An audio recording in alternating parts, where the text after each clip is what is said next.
عاقبۃ للمتقین والصلاة والسلام علی اشرف الانبیاء والمرسلین وعلی آلہ واصحابہ اجمعین۔ اللہ تعالیٰ کا بے حد شکر احسان ہے کہ آج کی شب جمعہ کی یہ نشست 18 ذی الحجہ کی یہ نشست انتہائی اہم ہے، کیونکہ آج جو پیغام ملنے کو جا رہا ہے وہ کئی جہتوں سے انتہائی اہم ہے اور زاویہ نگاہ کو بہت احسن طور پر واضح کرنے کے لیے ہے۔ میں نے قرآن پاک کی مختلف مقامات سے تلاوت کا شرف حاصل کیا، اس کے ساتھ ہی نبی صلی اللہ علیہ وسلم کی حدیث کا مفہوم بیان کرنے کی سعادت حاصل کی۔ اللہ کے نبی نے آج ہی کے دن مقام غدیر خم پر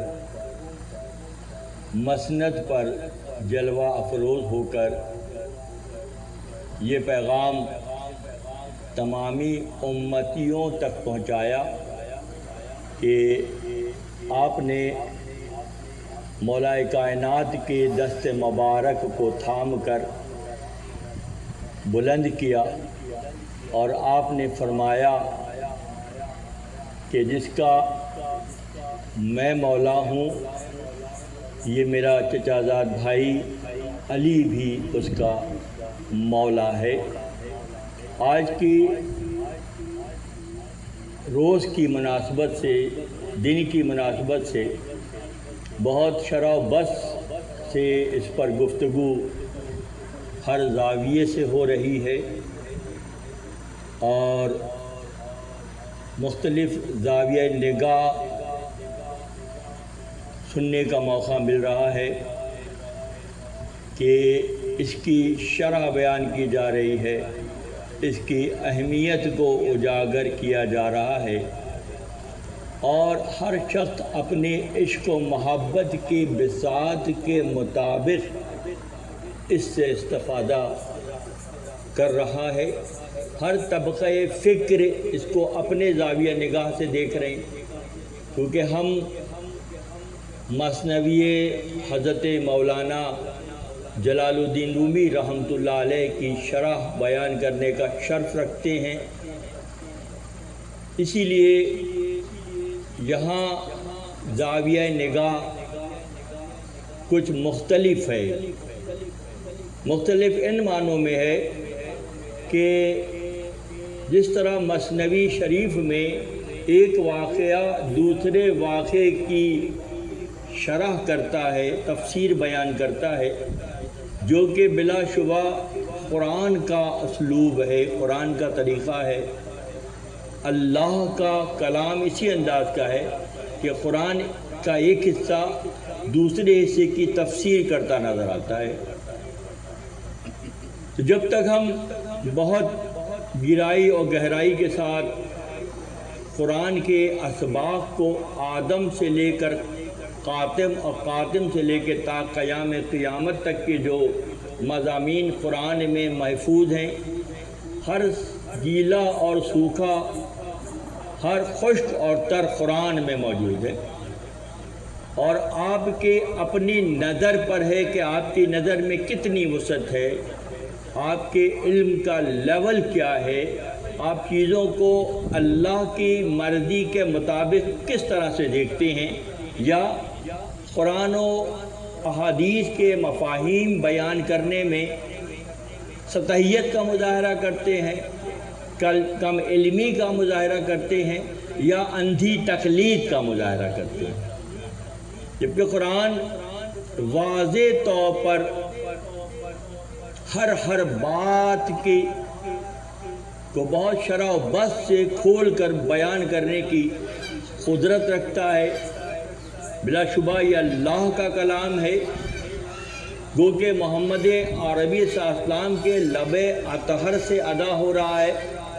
کسی نے فرشتے کو آتے نہیں دیکھا، پیغام کو پہنچانے کا منظر نہیں دیکھا، کیونکہ نبی صلی اللہ علیہ وسلم جو بیان فرماتے تھے وہی کچھ تحریر کر لیا گیا اور وہ قرآن ہے. اور قرآن میں اللہ فرماتا ہے کہ میرا نبی اپنے من سے کچھ بھی نہیں کہتا. اور وما ينطق عن الهوى الا وحی یوحی، جو ہم وحی کرتے ہیں، جو ہم پیغام دیتے ہیں، وہی یہ میرا نبی بیان کرتا ہے. تو بات تو کلیئر ہو گئی کہ نبی صلی اللہ علیہ وسلم کا ہر بیان اللہ کی مرضی کے مطابق ہے. اسی لیے معروف فرماتے ہیں گرچہ قرآن از لب پیغمبر از، اگرچہ کہ قرآن پیغمبر صلی اللہ علیہ وسلم کے لبہائے اطہر سے ادا ہوتا نظر آ رہا ہے، گرچہ قرآن از لب پیغمبر از ہار کی گوید حق نہ گفت او کافر است. اگرچہ کہ قرآن نبی صلی اللہ علیہ وسلم کے لب اطہر سے ادا ہوتا نظر آ رہا ہے، اگر کوئی یہ کہتا ہے کہ یہ اللہ نے نہیں کہا ہے تو وہ کافر ہے. کانسیپٹ کلیئر کر دیا بالکل معروف نے. تو اب ہم قرآن میں رہتے ہوئے آج کی اس نشست جسے ہم غدیر خم کا خطبہ بھی کہہ سکتے ہیں اور سلسلہ ولایت کی شروعات کا اشارہ بھی کہہ سکتے ہیں، میرے ساتھ ساتھ رہیے گا، بہت اہم ہے. اسی لیے علامہ اقبال فرماتے ہیں قرآن میں ہو غوطہ زن اے مرد مسلمان، قرآن میں ہو غوطہ زن اے مرد مسلمان، اللہ کرے تجھ کو عطا حدت کردار. جب قرآن سے ہم رجوع کریں گے، اپنے ہر سوال کا جواب قرآن سے چاہیں گے، اس کے لیے جو تباہر علمی کی یا لگن کی، شوق کی، تعلق باللہ کی، اللہ کے محبوبین سے محبت کی، اللہ کے انبیاء کے مقام و مرتبے کو پہچاننے کی جو شقیں ہیں، اس کے مطابق اپنے آپ کو ڈھالیں گے. تو علامہ اقبال فرماتے ہیں قرآن میں ہو غوطہ زن اے مرد مسلمان، اللہ کرے تجھ کو عطا حدت کردار. جب کردار میں حدت پختگی پیدا ہوگی، جب کردار تربیت کے بعد ایک خاص انداز میں سوچنے جیسا، تفکر کرنے جیسا، تخلیص سے نکل کر تحقیق کرنے جیسا ہو جائے گا تو پھر منظرنامہ بدل جائے گا. آج کی نشست کیونکہ انتہائی اہم ان معنوں میں بھی ہے کہ کسے را میسر نشد ان سعادت، کسے را میسر نشد ان سعادت، بکعبہ ولادت بمسجد شہادت. کسی کے حصے میں یہ سعادت نہیں آئی کہ کعبے میں ولادت ہو اور مسجد میں شہادت ہو. یہ صرف کسی ایک شخصیت کا حصہ ہے. یہ صرف ایک شخصیت ایسی ہے جن کو اللہ نے یہ سعادتیں بخشیں. کسے را میسر نشد ان سعادت، بکعبہ ولادت بمسجد شہادت. کہ کعبے میں ولادت اور مسجد میں شہادت کس کا حصہ ہے؟ مولا کائنات حضرت علی علیہ السلام کا حصہ ہے. گفتگو کی شروعات اس انداز میں کرتے ہیں کہ جیسے ہمارے نائب جناب آصف کامران چلپی صاحب بھی پچھلے نشست کا خلاصہ بیان کرتے ہوئے یہ فرما رہے تھے کہ اللہ نے بے شمار موقعوں پر خلیل حق اپنے دوست کو سورہ نساء کا مضمون ہے واتخذ اللہ ابراہیم خلیلا، اللہ نے ابراہیم کو دوست بنایا. تو جب وَإِذْ ابْتَلَى إِبْرَاهِيمَ رَبَّهُ بِكَلِمَاتٍ، جب اللہ نے کچھ معاملات میں ابراہیم علیہ السلام کو آزمایا، سن چکے ہیں، سن رہے ہیں. زاویہ نگاہ کو بالکل سیدھا کر لیجئے صراط مستقیم کے انداز میں. اللہ نے آزمائشوں میں مبتلا کیا، کس کو؟ خلیل حق کو. اور ہر مقام پر آپ سرخرو قرار پائے. فَتَمَّهُنَّ، آپ جو ہے سرخرو ہوئے، کامل قرار پائے. تو فوراً اللہ کی جانب سے اشارہ آیا، پیغام آیا انی جاعلک للناس اماما، ہم تمہیں لوگوں کا امام بنانے والے ہیں۔ گفتگو میں بات آئی کہ نبوت تو بائی برتھ ہے، بائی برتھ نبی ہیں۔ نمرود کے زمانے میں ولادت ہوئی، تمام علامتیں ہم سن چکے ہیں، اور کیسے کیسے گزر کر آپ کس مقام پر پہنچے۔ تو نبوت بائی برتھ ہے، بلکہ سن رکھیں کہ ابو الانبیاء کے مرتبے پر فائز، ابو الانبیاء کے باپ ہیں حضرت خلیل حق۔ جب ابتلا اور آزمائشیں آئیں تو اللہ کی جانب سے ارشاد آیا کہ انی جاعلک للناس اماما، ہم تمہیں لوگوں کا امام بنائیں۔ فوراً ظاہر ہے بشری تقاضا ہے، ہر شخص اپنے اولاد کے بارے میں فکر مند رہتا ہے۔ آپ نے فوراً پوچھا کہ وَمِن ذُرِّيَّتِي، میری ذریت کے بارے میں، اولاد کے بارے میں کیا حکم ہے؟ فرمایا لا ینال احد الظالمین، یہ اللہ کا وعدہ خلیل حق کے ساتھ بھی رعایت نہیں ہے کہ ظالموں کے لیے اللہ نے وعدہ نہیں کیا۔ تو یہیں سے دو طبقے بن گئے، ایک وہ جو اللہ کے دوست قرار پائے، اور وہ جو باغی ہیں، بغاوت کرتے ہیں، کفر کرتے ہیں، اللہ کے احکامات کو نہیں مانتے، انبیاء کی حرمت کی پاسداری نہیں کرتے، ہر مقام پر اپنے ہونے کا، خلیل تو مٹا کر آگ میں کود رہے ہیں، اور دیگر جو ہے اپنے ہونے کا اظہار کر رہے ہیں کہ ہم بھی ہیں، ہم مشورہ دیں گے، ہم بات کریں گے۔ یہ حق پہنچتا ہے۔ دیکھیں اسی سر پنہوس اندر زیرو بم، معلوم فرماتے ہیں کہ میری گفتگو کے اتار چڑھاؤ میں راز چھپے ہوئے ہیں۔ سر پنہوس اندر زیرو بم، فوش اگر گویام جہاں برہم جنم، اگر میں کھل کر کہوں تو دنیا بکھر جائے گی۔ ابتلا اور آزمائشوں سے گزر کر اللہ نے وعدہ کیا ہم تمہیں لوگوں کا کیا بنائیں گے؟ امام بنائیں گے۔ تو سوال ہمیشہ چھوڑ کر جاتا ہوں کہ نبوت تو پہلے سے موجود تھی، آپ کے حصے میں تھی، پھر امامت وہ کون سا درجہ جو امامت کا بعد میں دیا گیا؟ اور خالہ وَمِن ذُرِّيَّتِي، میری ذریت کے بارے میں فرمایا لا ینال احد الظالمین۔ دوستو یہاں سے فیصلہ کر لیجئے، جو انبیاء کے آگے تسلیم خم کرتے ہیں وہ ہیں، اور جو نہیں کرتے وہ یہ ہیں، چاہے وہ کتنی خداور شخصیت ہو معاشرے کی۔ تو جب اللہ نے وعدہ کر دیا کہ اللہ نے امامت آپ کو عطا کی، تو سوال یہ بنتا ہے کہ آپ کو امامت عطا کی تو وہ کس لیول تک گئی بات؟ یہ بہت اہم سوال ہے۔ نبوت آپ کا حصہ ہے، پھر ولایت کی کھڑکی کو کب کھلنا ہے؟ بالکل اسی طرح سے کہ جب ابراہیم علیہ السلام نے صاحبزادہ صاحب کو قربان کرنے کا پکا ارادہ کر لیا تو اللہ نے وہاں پہ روک دیا اور آپ کی قربانی کو قبول کر لیا، اور فرماتے ہیں کہ وَفَدَيْنَاهُ بِذِبْحٍ عَظِيمٍ، اور فدیے کے طور پر مینڈے کو بھیج دیا، وَتَرَكْنَا عَلَيْهِ فِي الْآخِرِينَ، اور اس عمل کو بعد والوں کے لیے اٹھا کے رکھا۔ تو بعد والے کون ہیں؟ ایک عمل خلیل نے پورا کیا، اس کو پھر وہاں روک کر ایک مینڈے کو، ادنا مخلوق کو قربان کر دیا گیا، وَتَرَكْنَا عَلَيْهِ فِي الْآخِرِينَ، اور بعد والوں کے لیے اٹھا کے رکھا۔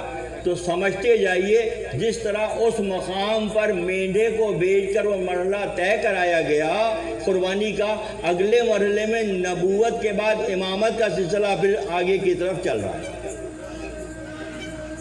وَتَرَكْنَا عَلَيْهِ فِي الْآخِرِينَ وہاں پر بھی ہے، وَتَرَكْنَا عَلَيْهِ فِي الْآخِرِينَ یہاں پر بھی ہے۔ تو بات ہو رہی ہے کہ جب اللہ نے امامت کا وعدہ کیا تو پھر وہ بات کہاں آئی؟ پھر وہ بات آ گئی 18 ذی الحجہ پر۔ وہ بات وہاں سے چلی، وہ جو شعبہ ہے دوسرا والا کہ میڈھا ذبح عظیم نہیں ہے، پھر کون ہے وہ الگ شعبہ ہے۔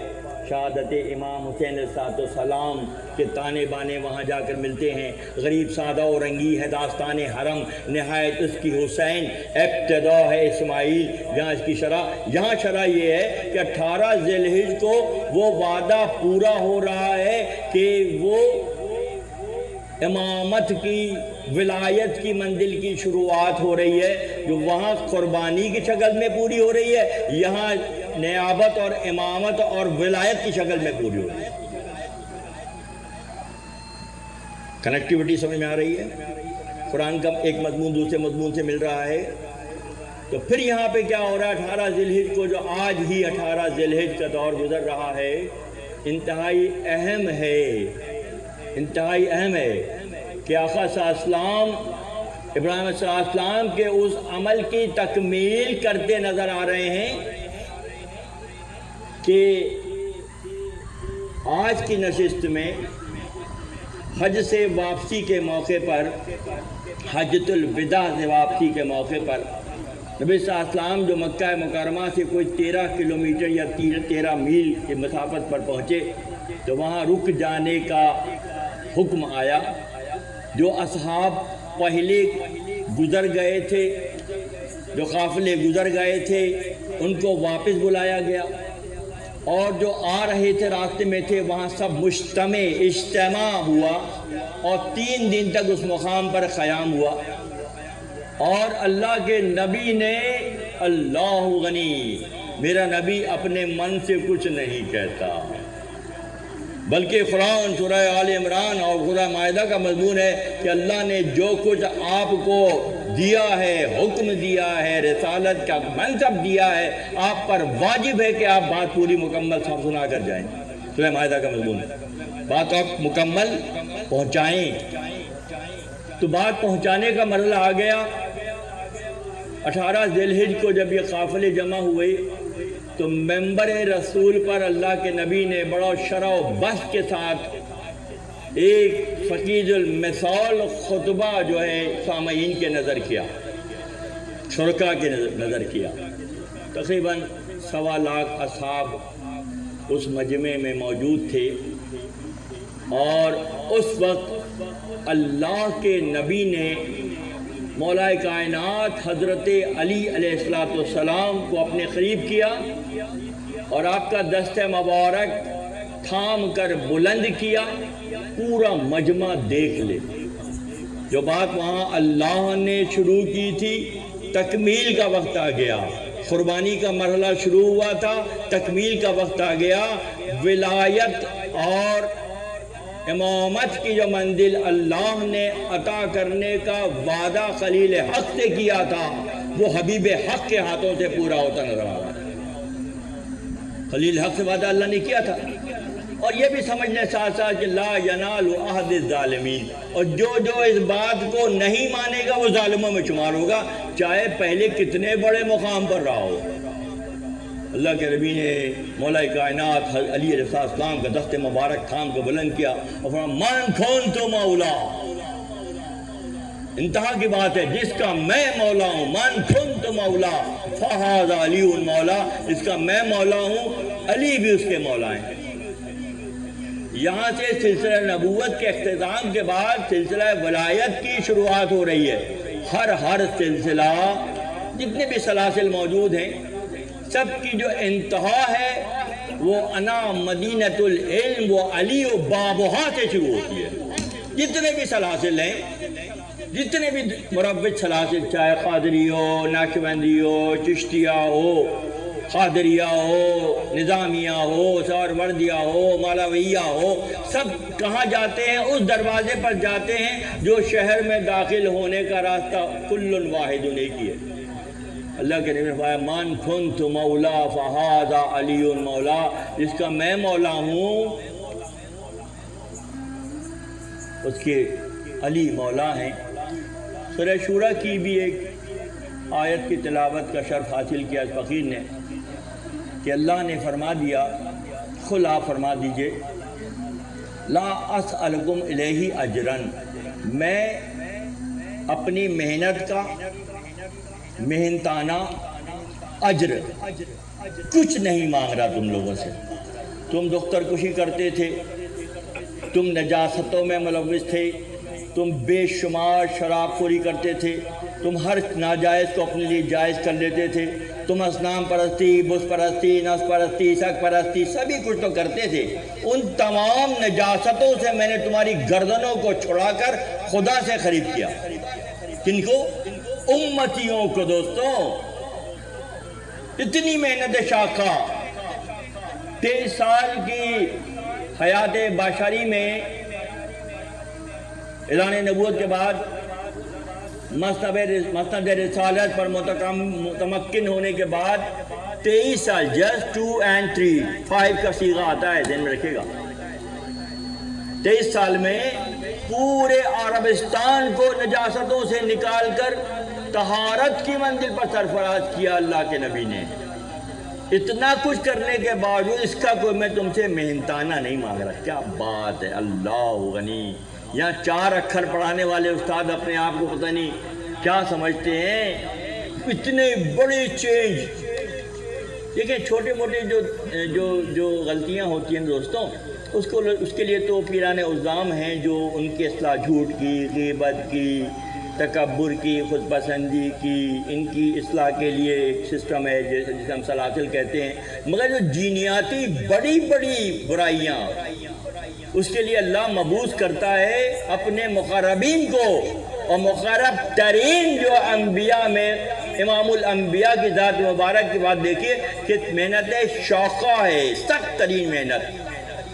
اسی لیے کہیں کہیں اللہ کو پھر دل جوئی بھی نظر آتی ہے قرآن میں، ہے نا، یا ایھا المزمل قم اللیل الا قلیلا طٰہٰ ما انزلنا علیک القرآن لتشقیٰ، کہ طٰہٰ ہم نے قرآن اس لیے نہیں اتارا کہ آپ مشقت اٹھائیں۔ اللہ دل جوئی کر رہا ہے اپنے نبی کی۔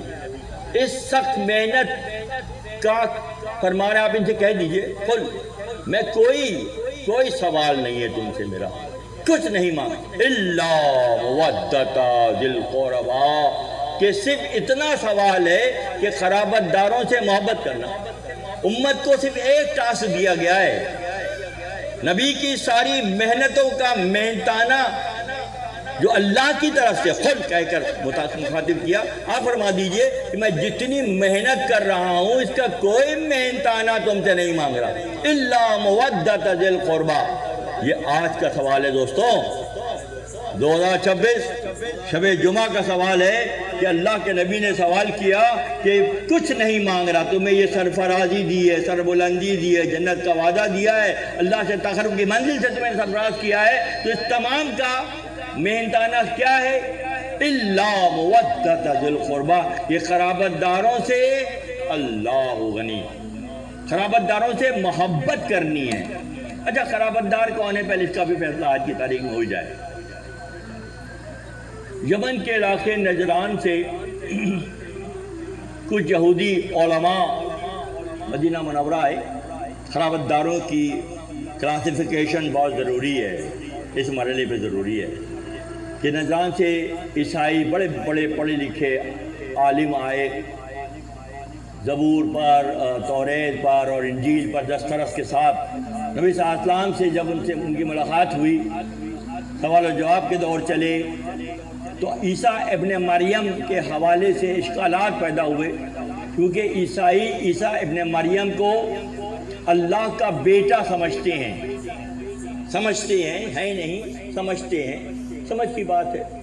جبکہ قرآن کا موقف یہ ہے کہ اللہ نے اپنی شان قدرت کو اس انداز میں نمایاں کیا کہ تم میل اور فیمیل کے محتاج ہو، خدا اس کا محتاج نہیں ہے، بغیر باپ کے بھی لوگوں کو پیدا کر سکتا ہے، بغیر باپ کے عیسیٰ ابن مریم، بغیر باپ کے اونٹنی، بغیر کسی ملاپ کے چٹان سے اونٹنی برآمد ہو رہی ہے، یہ اللہ کی شان قدرت نمایاں ہو رہی ہے۔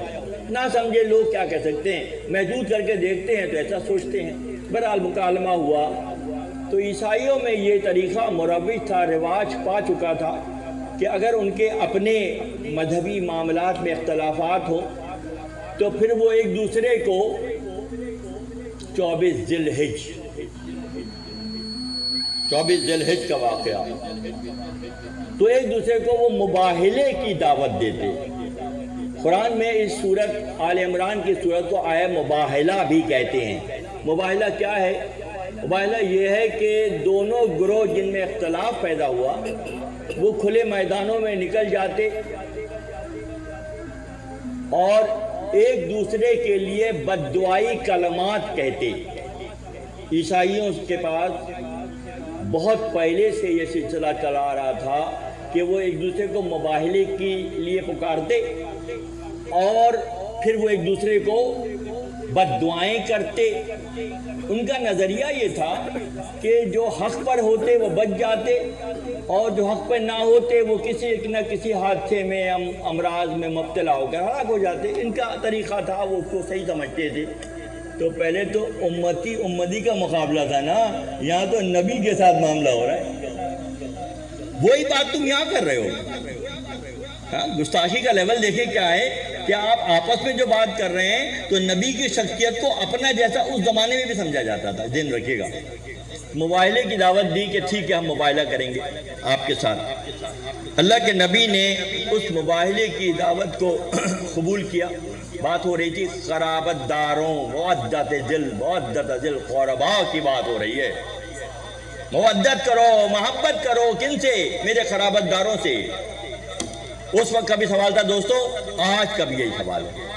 آج بھی سمجھ جائیں کہ اللہ کیا چاہتا ہے، اللہ کی منشا مرضی کیا ہے۔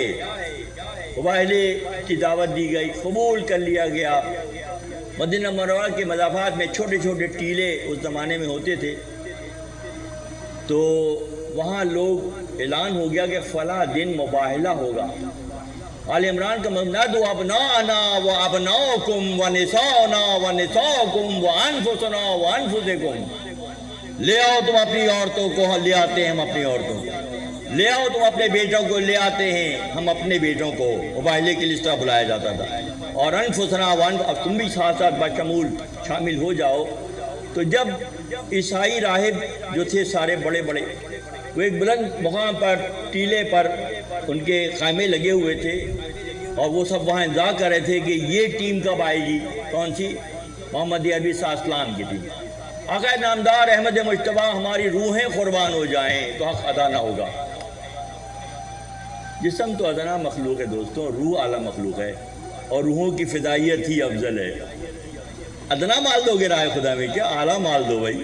پہلے روحوں کی تعمیر کرو، پھر اس تعمیر کو راہ خدا میں خرچ کر دو۔ پہلے روحوں کی تعمیر کرو، جسم کی تعمیر تو سبھی کر رہے ہیں، نہاری پائے کوفتے کلیجی خوب بریانیاں چل رہی ہیں، جسم کی تعمیر ہو رہی ہے، روح کی تعمیر کہاں ہو رہی ہے؟ پہلے روحوں کو چمکاؤ، نکھارو، امر ربی کو پہچانو، پھر اس کو راہ خدا میں دینے کی تیاری کرو۔ انتظار ہو رہا ہے۔ آقا صلی اللہ علیہ وسلم احمد مجتبی محمد مصطفیٰ صلی اللہ علیہ وسلم جب اپنے خانوادے سے برآمد ہوتے ہیں تو آقا صلی اللہ علیہ وسلم اول ہیں، گود میں امام حسین علیہ السلام ہیں اور نانا جان کی انگلی پکڑ کر امام حسن صلی اللہ علیہ وسلم فرنٹ، بالکل فرنٹ لائن۔ سمجھ لیں فرنٹ لائن کیسے بنتی ہے، پھر سمجھ لیں کہ امامت کیا ہوتی ہے، سمجھ لیں کہ ولایت کیا ہوتی ہے۔ درمیان میں خاتون جنت، تمام عالم کے خواتین کی سردار، تمام عالمین کی خواتین کی سردار حضرت زہرا سلام اللہ علیہ درمیان میں، اور مولا کائنات سب سے آخر میں۔ کسی عارف نے پوچھا کہ ایسی ترتیب کیوں بنائی گئی؟ اللہ غنی، حضرت زہرا کے قدموں کے نشان پر مولا قدم رکھ کر چل رہے تھے تاکہ کوئی زہرا کے قدم کے نشان کو نامحرم نہ دیکھ لے۔ یہ پانچوں نفوس گھر سے برآمد ہوئے، آہستہ آہستہ خرامہ گزر کر۔ میرے دوستوں جسٹ ٹرائی ٹو امیجن، میں ایک نیا سبق دے رہا ہوں آپ لوگوں کو۔ کب تک یہی کچھ دیکھتے رہو گے جو آنکھوں کے سامنے؟